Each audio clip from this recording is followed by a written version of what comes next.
Selamat datang di channel Novel Official.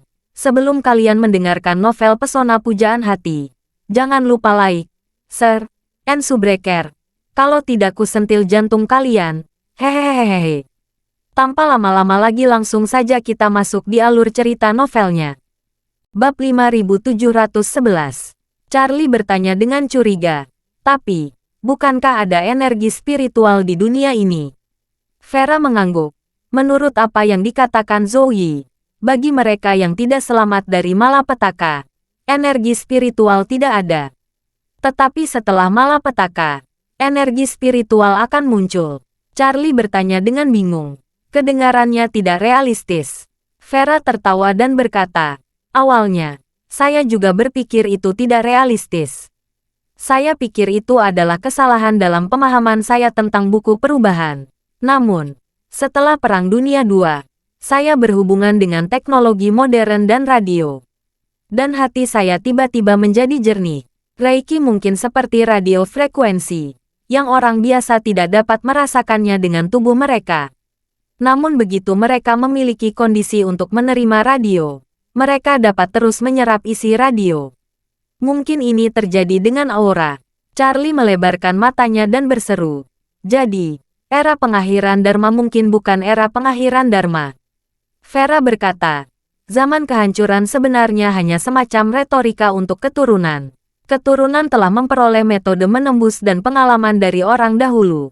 Namun mereka tidak dapat mencapai efek dari menghancurkan orang terlebih dahulu.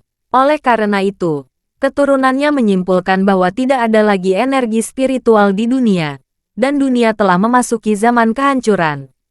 Tetapi pada kenyataannya, tidak ada yang bisa mengatakannya dengan pasti. Saya tidak dapat menjamin bahwa pemahaman saya tentang Zui pasti benar.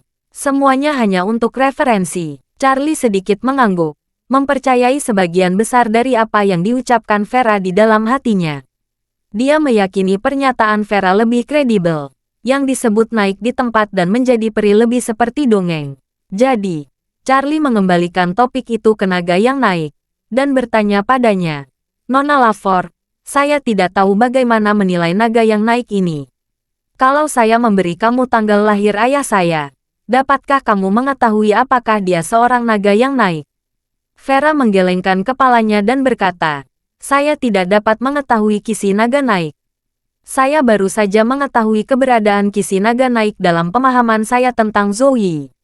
Saya masih tidak tahu bagaimana menghitung apakah seseorang adalah kisi naga naik atau bukan.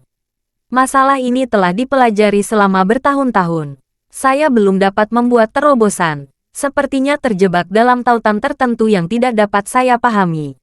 Charlie bertanya dengan rasa ingin tahu. Tautan apa yang membuatmu tidak bisa mengetahuinya? Vera berkata, menurut hasil deduksi Zoe, meskipun naga yang naik ada, dia tidak dilahirkan. Charlie bertanya dengan heran. Bukankah itu lahir? Bisakah nasib diolah? Vera memegangi kepalanya dan berkata, Tuanku, ini saya juga tidak tahu. Saya baru saja menyimpulkannya. Naga yang naik tidak dilahirkan. Tetapi bagaimana hal itu terjadi? Saya tidak tahu. Dan saya tidak yakin bahwa hasil deduksi saya benar.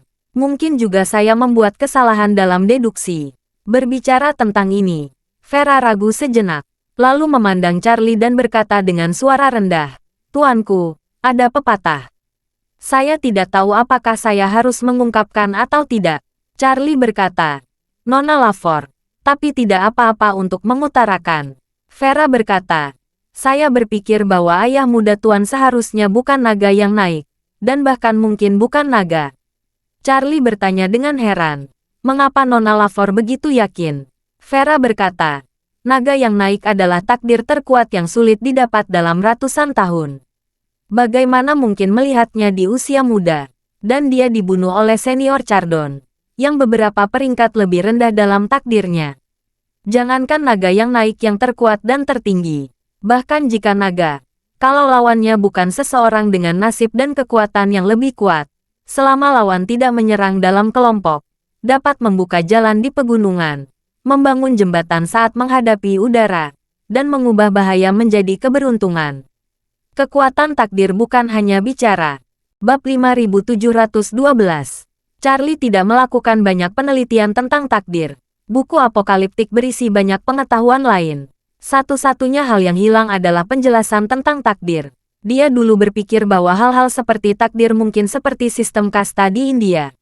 Nasib tinggi berarti kasta tinggi. Seseorang dari kasta tinggi hanya memiliki status sosial yang tinggi, tetapi dia tidak kuat secara inheren. Tapi dari apa yang dikatakan Vera, takdir tampaknya jauh lebih sederhana. Jadi, dia bertanya pada Vera, jika ayahku naga, bagaimana dia bisa dibunuh oleh senior Chardon? Tidak, Vera berkata dengan tegas. Alasan takdir itu kuat adalah karena ia memiliki hierarki absolut. Selama naga tidak bertekad untuk mati, bagaimana dia bisa membunuh naga?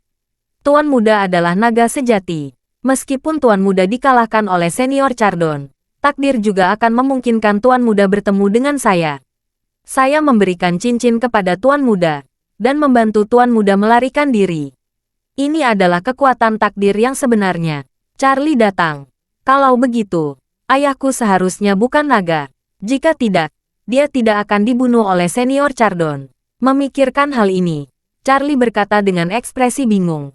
Ada satu hal yang tidak saya mengerti. Nona Lafor membutuhkan waktu bertahun-tahun untuk memahami keberadaan naga yang naik. Ayah saya baru berusia 20-an. Bagaimana dia bisa mengenal naga yang naik? Vera memegangi kepalanya dan berkata, saya tidak yakin. Mungkin ada catatan tentang naga yang naik di buku yang dipegang oleh ayah Tuan Muda.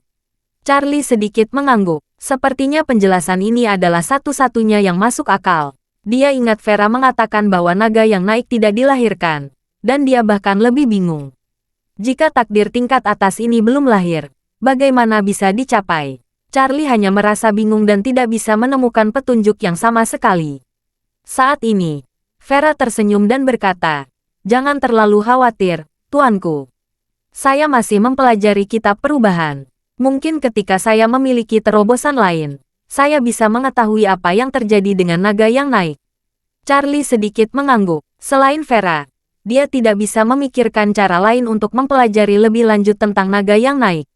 Sepertinya dia hanya bisa menunggu Vera mendapatkan wawasan baru sebelum dia bisa menyelesaikan keraguannya. Setelah memikirkan sampai titik ini, Charlie merasa sedikit lega. Hal semacam ini tidak bisa memecahkan sekaligus. Dia tidak perlu terburu-buru.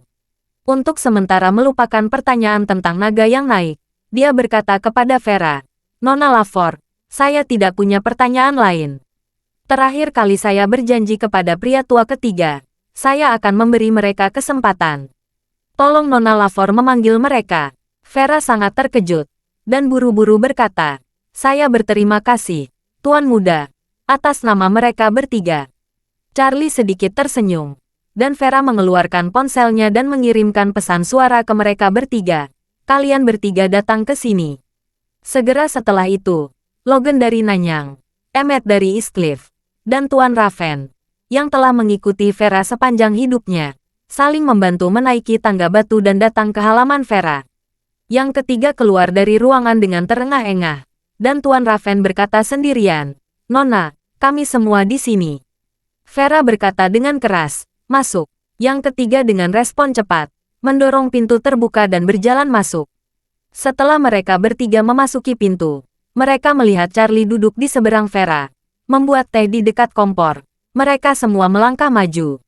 Lalu berkata dengan hormat, Nona, Tuan Wade. Vera mengangguk dan berkata sambil tersenyum, Tuan Wade berjanji memberi kalian kesempatan. Dia datang ke sini untuk memenuhi janji itu. Mengapa kalian tidak cepat berterima kasih? Bab 5713. Ketika mereka bertiga mendengar ini, mereka saling memandang dengan penuh semangat. Lalu segera membungkuk dan berlutut. Charlie melihat tiga orang tua yang berusia hampir 300 tahun berlutut untuknya. Bagaimana dia bisa bertahan di dalam hatinya, dan buru-buru bangkit untuk membantu dan menghentikannya. Tetapi Vera tiba-tiba mengulurkan tangan mulusnya untuk memegang tangan Charlie. Dia berkata dengan serius, Tuanku, kamu tidak perlu bangun. Mereka bertiga menghormati kamu sebagaimana mestinya. Charlie berkata, tiga pria tua itu sudah tua. Bagaimana mereka bisa memberikan hadiah yang begitu hebat? Itu benar-benar tidak pantas. Vera berkata dengan tegas, jangan khawatir, tuanku. Tidak ada yang tidak pantas. Hadiah besar mereka bukan hanya untuk berterima kasih, tapi juga untuk diri mereka sendiri. Setelah itu, Vera berkata, mereka dibesarkan oleh saya. Saya tahu karakter mereka, dan saya lebih tahu nasib mereka. Meskipun mereka memiliki kehidupan yang sulit ketika mereka masih bayi, tanpa kecuali, mereka semua ditakdirkan untuk mendapatkan berkah yang besar. Jika tidak, mereka tidak akan bertemu dengan saya. Sungguh luar biasa untuk meredam. Tetapi saya paling takut kehilangan berkat saya. Kalau tidak menghormati guru, tidak menghormati yang tua dan mencintai yang muda, tidak membatasi diri sendiri, dan tidak melakukan perbuatan baik, kamu akan kehilangan berkah. Apa yang ingin kamu berikan kepada mereka adalah kesempatan besar. Jika mereka tidak sujud dengan tulus dan selalu bersyukur di dalam hati, mereka pasti akan kehilangan berkahnya.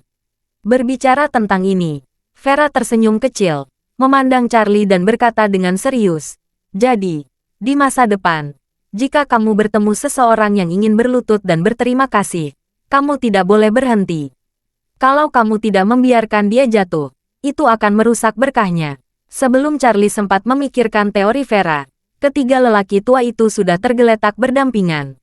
Mereka bertiga berkata serempak, saya berterima kasih kepada Tuan Wade atas kebaikan Anda. Charlie tidak punya pilihan selain mengatakan, tolong cepat, tiga pria tua. Seperti orang tua, Vera berkata dengan nada tegas, jangan bangun sebelum diberi restu. Mereka berlutut dan tidak bergerak setelah mendengar ini. Ini pertama kalinya Charlie Sisi melihat Agung Vera, gadis kecil yang lembut dan berperilaku baik memberi perintah kepada tiga lelaki tua yang berlutut dengan wajahnya, yang menumbangkan persepsinya. Melihat ini, Charlie tidak ingin menunda lebih lama lagi. Berpikir untuk memberikan obat mujarab dengan cepat dan menyuruh mereka bangun dengan cepat. Jadi, dia mengeluarkan 3 ramuan dan berkata, ini pil peremajaan. Meminumnya dapat menyembuhkan semua penyakit, memperpanjang umur, dan memperpanjang umur hingga 20 tahun. Kalian bertiga harus meminumnya dengan cepat, sehingga kalian dapat menghabiskan lebih banyak waktu dengan Nona Lavor di masa depan. Hati Vera tiba-tiba berkedut saat mendengar kata-kata terakhir Charlie. Vera tahu lebih baik daripada siapapun tentang nilai pil dari pil peremajaan tingkat ini. Putra ketiga angkatnya tidak berteman dengan Charlie, apalagi hati. Namun Charlie bersedia memberi mereka 3 pil peremajaan. Ini di luar ekspektasi psikologis Vera. Dan setelah dia mendengar Charlie selesai berbicara, dia menyadari bahwa Charlie begitu murah hati kepada mereka karena mungkin untuk dirinya sendiri. Sehingga dia tidak akan kesepian di masa depan. Dan ketiga orang tua itu juga sangat terkejut saat ini. Mereka tidak hanya terkejut bahwa hidup mereka akan diperpanjang selama 20 tahun. Namun mereka juga melihat perhatian khusus Charlie terhadap Vera. Dari sudut pandang mereka, di dunia ini, tidak akan ada orang kedua dan Vera yang merupakan pasangan yang cocok di surga. Saat mereka melihat Charlie sangat peduli pada Vera, mereka sepertinya telah melihat adegan Vera mengenakan gaun pengantin dan menikahi Charlie. Pada saat ini, Vera bersyukur di dalam hatinya. Dia berkata kepada mereka dengan sedikit kesalahan di mulutnya, apa yang kalian semua lakukan dengan kosong? Mengapa kalian tidak berterima kasih kepada Tuan Wade atas restunya pada kalian? 3 orang yang begitu bersemangat kembali sadar dalam sekejap, dan berkata dengan lantang, terima kasih, Tuan Wade, atas restu Anda. Bab 5714. Charlie memandangi 3 orang berusia 80 tahun berambut abu-abu di depannya, dan mau tidak mau menatap Vera, yang tampaknya masih kekanak-kanakan di dekatnya, merasa bingung saat itu. Lelaki ketiga tua itu benar-benar tua, dan terlihat dari kontak terbatas bahwa lelaki tua ketiga ini sangat berpengalaman dan bijaksana. Namun, di depan Vera, mereka bertiga seperti anak-anak yang diajar oleh orang tuanya, patuh pada setiap instruksi yang Vera berikan. Meskipun Vera sendiri terlihat seperti anak kecil, sikapnya terhadap ketiga lelaki tua ini masih seketat anak kecil, yang membuatnya terasa sangat tidak harmonis. Namun, dia dengan cepat melakukan pelanggaran ini. Dengan sopan berkata kepada mereka, tolong bangun, kalian bertiga. Mereka bertiga tidak bangun, tetapi mengangkat kepala dan menatap Vera serempak. Vera tampaknya sama sekali tidak merasa kasihan pada ketiga lelaki tua yang terbaring. Dia mengangguk dengan santai, lalu berkata, karena Tuan Wade mengutarakan, kalian semua bisa bangun. Mereka bertiga saling mendukung dan berdiri. Charlie ingin membantu. Tetapi Vera di sana berkata, "Tuan muda, jangan khawatir. Mereka bisa melakukannya sendiri." Charlie mengangguk dengan canggung. Dan tidak menjangkau lagi. Setelah ketiganya bangun, Charlie dengan cepat berkata, "Tiga pria tua itu harus meminum pil peremajaan sesegera mungkin. Setelah meminumnya, tubuh kalian akan sangat membaik." Mereka bertiga masih tidak berbicara, dan menatap Vera bersama lagi. Vera sedikit mengangguk, dan berkata, "Tuan Wade menyuruh kalian mengambil. Jadi ambil saja." Saat dia berbicara, dia mengeluarkan 3 jianzan dari bawah meja teh, dan berkata kepada mereka bertiga, "Tuan Wade memberi pil peremajaan, dan saya akan memberi secangkir teh." Setelah mengatakan itu, dia menuangkan 3 cangkir teh merah keemasan untuk mereka bertiga dari teko teh. Lalu berkata, "Ini dibuat dari kue teh Ibu Puca. Sejak kalian masih anak-anak, aku tidak pernah menyukai apapun yang kamu inginkan. Hanya teh ini. Aku benar-benar tidak mau menyerah. Makan siang hari ini hanya untuk kalian bertiga." Mereka dianggap karena sok. Tidak ada yang membayangkan kue teh dari Ibu Puca direbus di panci Vera. Mereka tumbuh di samping Vera sejak mereka masih muda, dan mereka tahu bahwa Vera suka minum teh. Mereka juga tahu bahwa harta terpenting Vera bukanlah barang antik yang tak ternilai, atau kekayaan yang tidak ada habisnya, tetapi teh Ibu Puca, yang hilang setiap tegukan. Bagi Vera, kue teh ini memiliki makna yang luar biasa, yang tidak dapat digantikan oleh apapun di dunia ini. Oleh karena itu, dia tidak pernah berbagi Ibu Puca dengan siapapun. Charlie adalah satu-satunya yang mengajarinya. Melihat ekspresi ngeri dari mereka, Vera tersenyum kecil, dan berkata, "Apa yang masih kamu lakukan dengan belajar? Cepat ambil ramuan yang diberikan Tuan Wade, lalu duduk dan minum secangkir teh, dan kembali istirahat lebih awal." Ketika Tuan Raven dan yang lainnya mendengar ini, mereka langsung mengangguk sambil tersenyum. Mereka bermaksud hendak minum pil peremajaan ketika Logan tiba-tiba teringat sesuatu dan bertanya, "Tuan Muda Wade, saya memiliki keberanian untuk bertanya." Charlie berkata, "Tuan, tolong beritahu saya." Logan berkata, "Tuan Muda Wade baru saja mengatakan bahwa 1 pil peremajaan dapat memperpanjang hidup hingga 20 tahun. Bisakah setengahnya memperpanjang hidup hingga 10 tahun? Charlie mengangguk. Ya, Logan sangat gembira, dan melihat pisau teh yang digunakan Vera untuk membuat kue teh, dan berkata dengan hormat, "Nona, saya ingin meminjam pisau teh Anda." Vera bertanya dengan rasa ingin tahu, "Apakah kamu ingin memberikan setengah dari pil itu kepada istrimu?" "Ya," Logan mengangguk dan berkata, "Dia telah bersama saya selama hampir 70 tahun, dan sekarang dia bernafas. Dan saya tidak berpikir dia tidak akan bertahan dalam beberapa tahun. Jika saya memperpanjang hidup saya selama 20 tahun, saya benar-benar tidak tahan hidup sendirian begitu lama." Vera mengangguk. "Kamu akan maju dan mundur bersama selama sisa hidupmu. Kamu benar-benar tidak bisa hanya peduli pada dirimu sendiri." Bab 5715. Setelah selesai berbicara, dia menyerahkan pisau teh itu kepada Logan. Logan mengambil pisau teh, mengucapkan terima kasih dengan cepat, dan ingin memisahkan ramuan itu di tempat.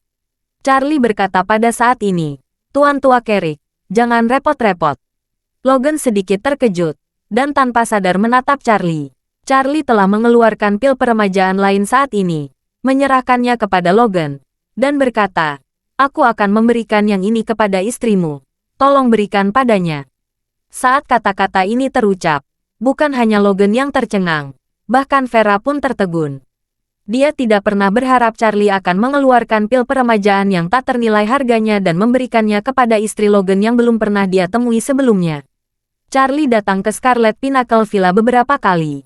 Istri Logan mengambil inisiatif untuk menghindari kecurigaan dengan orang lain, dan belum pernah bertemu Charlie.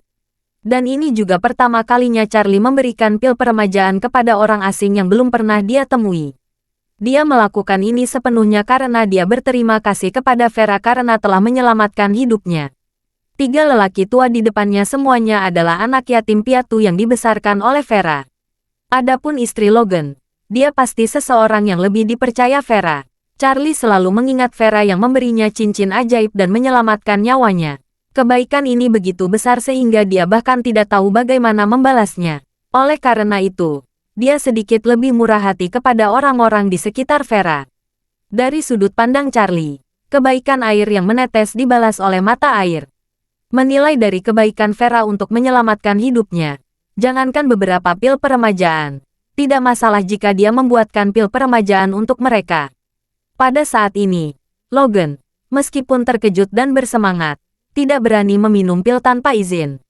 Dia hanya bisa melihat Vera, menunggu persetujuannya.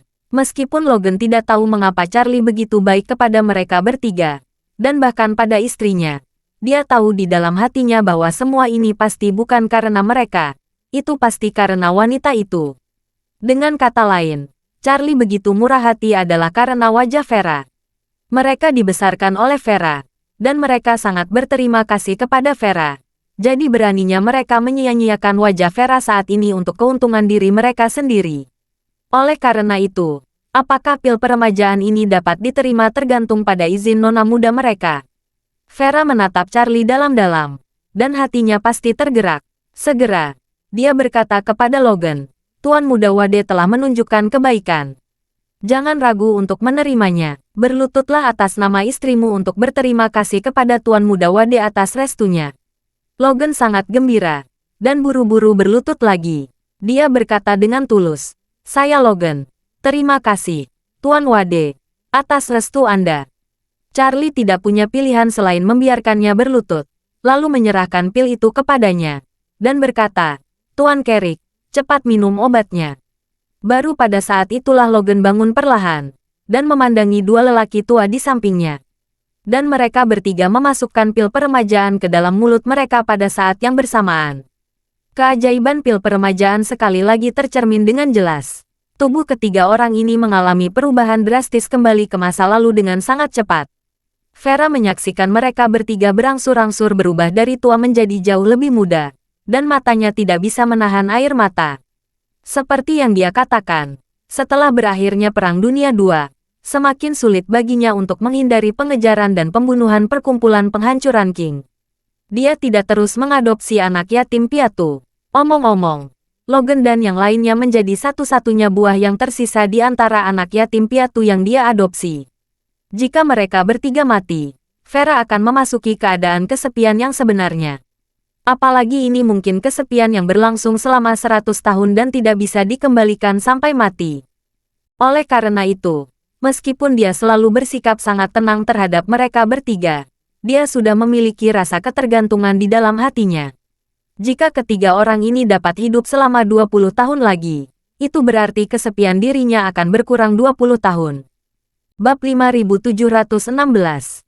Ketika Vera sangat tersentuh oleh tindakan Charlie, Charlie berkata kepada ketiga lelaki tua itu dengan sangat serius, "Tiga lelaki tua, setelah meminum pil peremajaan ini, kalian bertiga bisa hidup lebih dari 100 tahun. Untuk menghindari kecurigaan dari dunia luar, Tuan Carrick sebaiknya berinvestasi di lembaga penelitian medis. Sehingga saat dunia luar mempertanyakan mengapa kamu tidak tua, itu bisa dianggap sebagai penjelasan yang masuk akal." Logan berkata tanpa ragu, "Tuan Muda Wade, jangan khawatir. Saya pasti akan berinvestasi di beberapa perusahaan dan institusi serupa."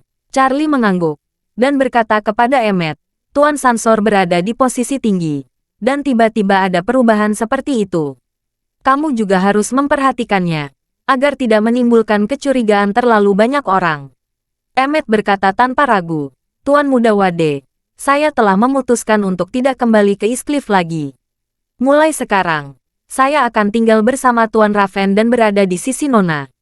Tuan Raven juga berkata sambil tersenyum, "Saya selalu bersama Nona sepanjang waktu. Saya hampir tidak memiliki kontak dengan dunia luar. Secara relatif, itu akan lebih aman." Charlie mengangguk, dan berkata sambil tersenyum, "Kalian bertiga harus bersiap terlebih dahulu. Lain kali jika kalian makan pil peremajaan, kalian mungkin harus menyembunyikan nama kalian." Ketiganya sekarang berusia lebih dari 90 tahun.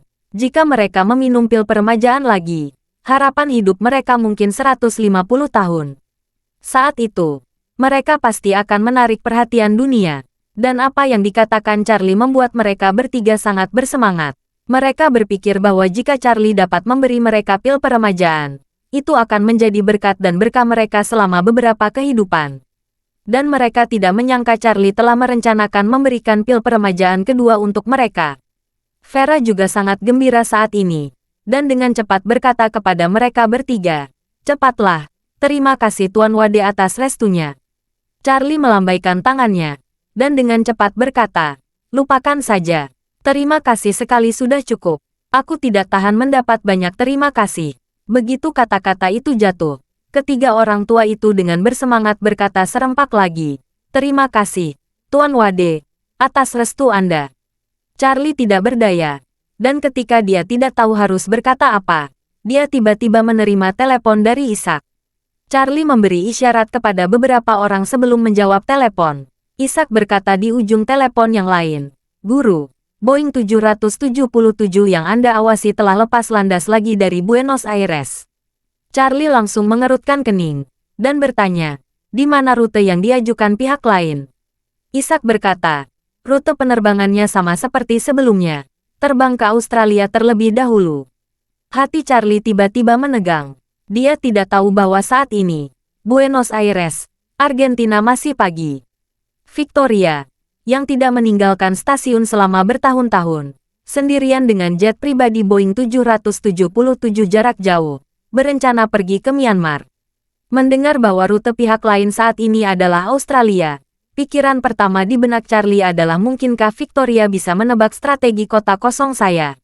Vera, yang berada di sisi berlawanan, mendengar pertanyaan Charlie tentang konten Ishak, dan segera berkata kepada Logan dan yang lainnya, "Kalian bertiga turun dulu. Tuan Wade dan aku masih memiliki sesuatu untuk dibicarakan." Ketiganya berdiri dengan cepat, mengucapkan selamat tinggal kepada mereka berdua dengan hormat, lalu meninggalkan halaman lantai atas bersama-sama. Setelah mereka bertiga pergi, Vera bertanya kepada Charlie, "Tuan muda, saya baru saja mendengar apa yang kamu katakan di telepon. Mungkinkah pesawat perkumpulan penghancuran King lepas landas lagi?" "Ya," Charlie mengangguk, dan berkata, "Ini pesawat yang sama, dan tujuannya masih Australia. Mereka harus menggunakan Australia sebagai batu loncatan. Pertama terbang ke Australia untuk mengisi bahan bakar, dan kemudian terbang ke Asia. Sangat mungkin mereka akan datang ke China." Dengan mengatakan itu, Charlie bertanya padanya, "Nona Lavor, menurut pendapatmu, mungkinkah Victoria melihat rencanaku?" "Mustahil," Vera berkata dengan sangat serius. Tuan muda mengeluarkan lukisan Marcius, yang cukup untuk membuat Victoria menjauh. Dia tidak memiliki cara untuk memastikan keaslian di baliknya, dan bahkan tidak berani memastikannya sama sekali. Saya percaya dia tidak akan pernah mengirim siapapun ke Aurus Hill lagi. Bab 5717. Charlie mengerutkan kening dan berkata, "Lalu menurutmu, siapa yang dibawa pesawat ini dan kemana tujuannya?" Vera berkata, "Ini, saya tidak berani berspekulasi. Lagi pula," dia berkata, "tidak peduli siapa yang ada di pesawat ini. Selama tujuan akhir mereka bukan Australia, mereka pasti akan melamar rute berikutnya sebelum tiba di Australia. Butuh waktu sekitar 12 jam untuk terbang dari Buenos Aires ke Australia paling cepat. Oleh karena itu, tempat terpenting yang akan dituju pesawat ini akan diketahui dalam waktu sekitar 8 jam. Charlie sedikit mengangguk, dan berkata, "Sepertinya kita hanya bisa mengetahuinya sampai besok pagi." Vera tersenyum sedikit, dan berkata dengan lega, "Tuanku, kamu tidak perlu terlalu khawatir. Berdasarkan apa yang saya ketahui tentang Victoria, dia pasti tidak akan datang ke Aurus Hill lagi. Pesawat ini mungkin membawa orang ke tempat lain untuk melakukan tugas lain." Charlie bersenandung, dan berkata, "Tidak ada gunanya berpikir terlalu banyak sekarang. Saya akan tahu kemana tujuan pesawat dalam 8 jam. Jika dia datang ke Aurus Hill, saya masih memiliki setidaknya 10 jam untuk bersiap." Vera mengangguk dan berkata, "Ketika pihak lain mengambil langkah selanjutnya, tolong beritahu saya sesegera mungkin." "Oke," Charlie langsung setuju, dan berkata, "Nona Lavor, sudah larut. Aku tidak akan mengganggumu di sini." Vera segera berkata, "Saya akan mengirim tuan muda keluar." Saat dia mengatakan itu, dia memikirkan sesuatu, dan berkata kepada Charlie, "Oh, omong-omong, tuanku, tunggu sebentar." Begitu Vera selesai berbicara, dia berdiri dan berlari menaiki tangga dengan cepat. Segera, dia turun dengan sesuatu yang terbungkus kain merah. Dia menyerahkannya kepada Charlie dan berkata dengan serius, "Tuan, ini adalah potongan kayu sambaran petir dari Ibu Puca. Saya telah membawanya selama bertahun-tahun. Saya hanya bisa menggunakannya sebagai souvenir. Sebelumnya, anak saya mengatakan bahwa ada senjata ajaib yang dapat menyebabkan guntur langit. Agaknya itu hancur ketika Senior Chardon meledakkan dirinya. Potongan kayu sambaran petir ini diberikan kepadamu untuk menyempurnakan senjata ajaib." Charlie melihat benda-benda di tangan Vera dan sangat terkejut.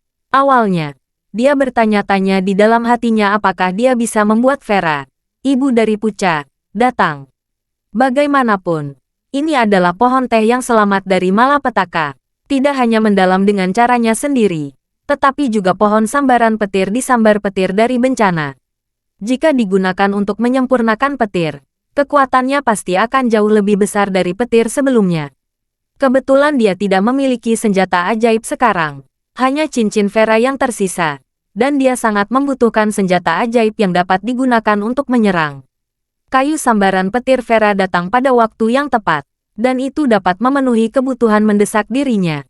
Oleh karena itu, dia tidak sopan kepada Vera, dan berkata dengan sangat berterima kasih. "Terima kasih, Nona Lavor, kayu sambaran petir ini benar-benar bantuan yang tepat waktu. Saat ini saya kekurangan bahan untuk menyempurnakan senjata ajaib." Vera menutup mulutnya dan tersenyum lembut. "Tuanku, kayu sambaran petir ini memang telah berubah menjadi arang. Jangan dibakar, tuanku." Charlie tersenyum dan berkata, "Tentu saja tidak. Aku akan menyempurnakannya saat kembali malam ini, dan membuat kayu perintah petir lagi." Vera mengangguk, menyerahkan kayu sambaran petir kepada Charlie, dan berkata dengan serius, "Itu bisa diubah menjadi senjata ajaib di tangan Tuan Muda." Sepotong kayu sambaran petir ini dapat dianggap telah menemukan tujuannya. Charlie memegang kayu petir di tangannya, dan hanya menuangkan sedikit energi spiritual ke dalamnya. Dia bisa langsung merasakan energi bergelombang yang tidak bisa dijelaskan dengan kata-kata. Seolah-olah dia berada di hutan perawan di musim semi, dengan vitalitas tak terbatas di depan dia. Dia tidak bisa tidak mengagumi. Ini benar-benar kayu sambaran petir dari Ibu Puca. Hanya potongan kayu sambaran petir ini yang membuat orang merasa tak terduga. Vera tersenyum sedikit dan berkata, "Akan lebih baik jika itu berguna bagi Tuan Muda. Tidak sia-sia saya membawanya berkeliling selama lebih dari 300 tahun. Charlie berkata dengan penuh terima kasih. "Nona Lavor, jangan khawatir. Saya tidak akan mengecewakan potongan kayu sambaran petir ini. Saya pasti akan melakukan yang terbaik untuk membuatnya menjadi senjata ajaib yang luar biasa." Vera mengangguk dan berkata sambil tersenyum, "Itu bagus sekali." Bab 5718. Setelah mengucapkan kata perpisahan ke Vera, Charlie kembali ke rumah dengan hanya dua hal di benaknya. Hal pertama yang harus dilakukan adalah merebut waktu dan memperbaiki kayu sambaran petir dari Ibu Puca yang diberikan Vera padanya. Hal kedua adalah menunggu 8 jam untuk melihat kemana Boeing 777 akan pergi pada perhentian berikutnya. Jika itu Aurus Hill, maka dia harus menghadapinya sesegera mungkin. Karena masih ada 8 jam lagi, Charlie segera mulai memurnikan kayu petir ketika dia sampai di rumah. Charlie sudah terbiasa dengan masalah pemurnian kayu perintah petir. Setelah Charlie masuk kamar, dia mentransfer energi spiritualnya ke dalam kayu sambaran petir Ibu Puca. Dia berpikir bahwa semuanya akan semudah menyempurnakan perintah petir sebelumnya. Namun, dia tidak menyangka bahwa energi spiritual masuk ke dalam kayu sambaran petir dan mulai beredar di kayu tersebut. Ketika dia menyempurnakan formasi di dalam kayu, dia menemukan bahwa energi spiritual yang awalnya tak terkalahkan agak sulit untuk dipindahkan di dalam kayu sambaran petir. Jika energi spiritual di masa lalu seperti pisau ukir pada saat memurnikan kayu sambaran petir, maka kayu sambaran petir itu sendiri ibarat sepotong kayu biasa. Pisau ukir tersebut dapat dengan mudah mengukir pola yang diinginkan pada kayu tersebut. Namun dibandingkan dengan kayu sambaran petir sebelumnya, kayu sambaran petir saat ini seperti sepotong baja berkekuatan tinggi yang sangat keras. Sulit bagi pisau ukir yang diubah menjadi energi spiritual untuk meninggalkan bekas di atasnya. Charlie juga tidak menyangka kayu ini terlihat biasa, tetapi karakteristik internalnya sangat sulit untuk disempurnakan. Namun, sampai sekarang, dia tidak memiliki senjata ajaib yang bisa dia gunakan untuk mendekati. Dia tidak punya pilihan. Dengan putus asa, hanya bisa mengalihkan infus energi spiritual, dan kecepatan konsumsi energi spiritual meningkat tajam dalam sekejap. Seperti yang diserap dengan gila oleh cincin Vera saat itu, Charlie tahu bahwa tidak ada jalan kembali ketika membuka haluan, dan ibu dari Puca, sebagai pohon teh, dapat bertahan sampai badai jatuh dari langit, yang hampir puncak pohon. Dia ingin memperbaiki kilat seperti kilat menjadi metode, perangkat, harus membutuhkan lebih banyak usaha. Jadi, Charlie mengeluarkan pil penguat, dan meletakkan hatinya dan jiwanya untuk memperbaiki kayu petir yang mengejutkan. Meskipun energi spiritual dikonsumsi dengan cepat, tetapi dengan pil penguat sebagai suplemen, energi spiritual dapat dianggap cukup. Setelah beberapa jam, Charlie, yang basah kuyup, akhirnya membuka matanya.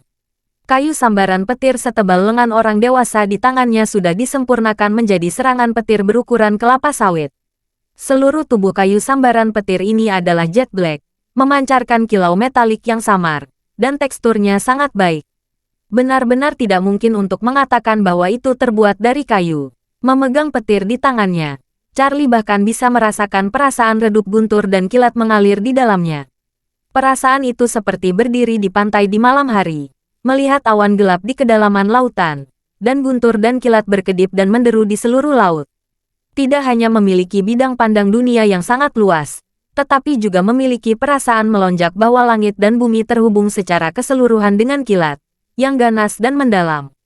Tetapi jika kayu sambaran petir dikesampingkan, perasaan ini akan segera hilang. Dan ketika ujung jari Charlie meluncur melintasi permukaan kayu tersebut, dia sepertinya bisa merasakan perasaan melonjak bahwa seluruh permukaan laut ditutupi oleh guntur dan kilat dalam benaknya.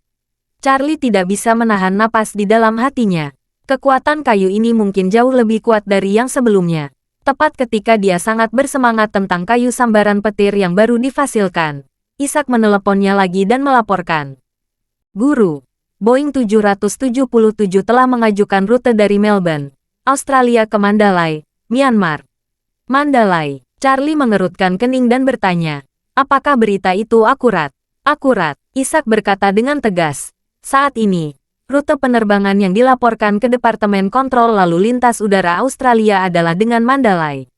Mereka akan mendarat di Bandara Melbourne dalam waktu sekitar 4 jam. Mereka akan beristirahat selama sekitar 1 jam, dan kemudian terus terbang ke Myanmar. Bab 5719. Kalau dipikir-pikir, strategi kota yang kosong tidak terlihat oleh pihak lain.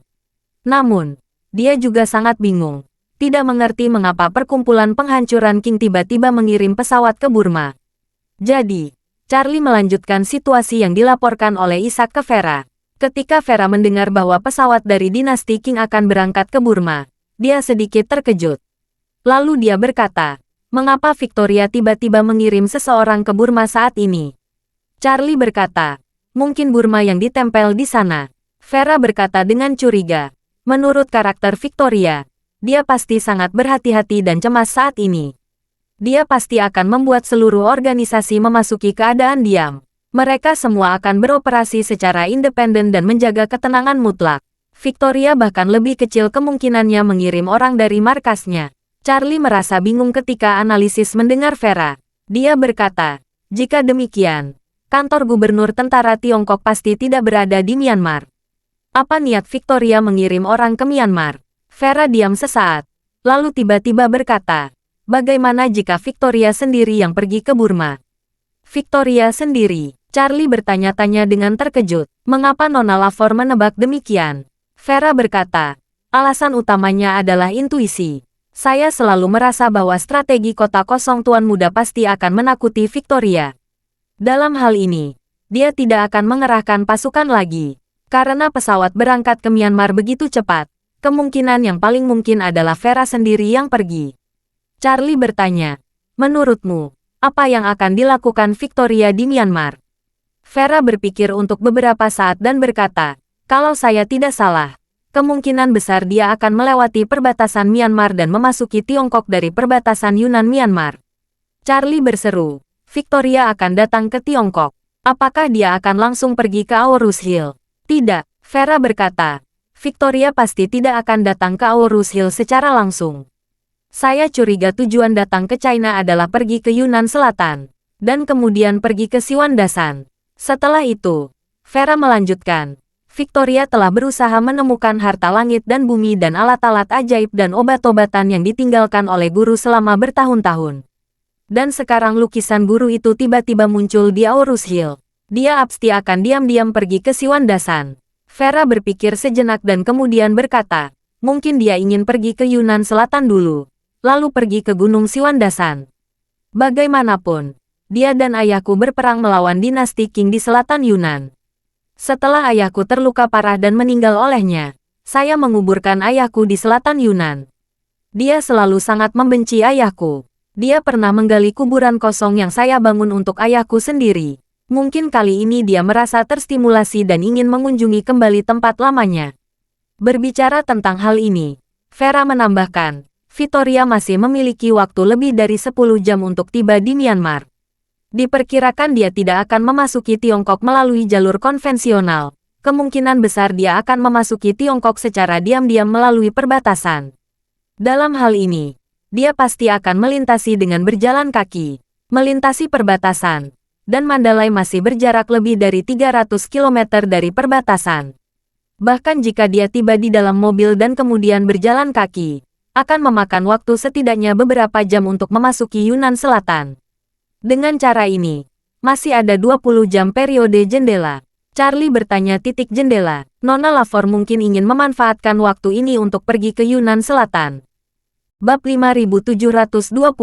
Tuan Muda menebak dengan benar. Vera di ujung telepon berkata kepada Charlie tanpa malu-malu. Saya ingin pergi ke selatan Yunnan. Ayo pergi sekarang. Charlie bertanya dengan bingung. Apa yang akan kamu lakukan di Yunnan Selatan? Vera menghela nafas pelan dan berkata dengan nada melankolis, Tuan, karena Ibu Puca gagal lolos dari kematian dan saya meninggalkan Yunnan Selatan. Dalam 2 atau 300 tahun terakhir, saya belum pernah kembali ke Yunnan Selatan. Yang saya takuti adalah, Victoria telah memasang jaring di Yunnan Selatan agar saya bisa melewatinya.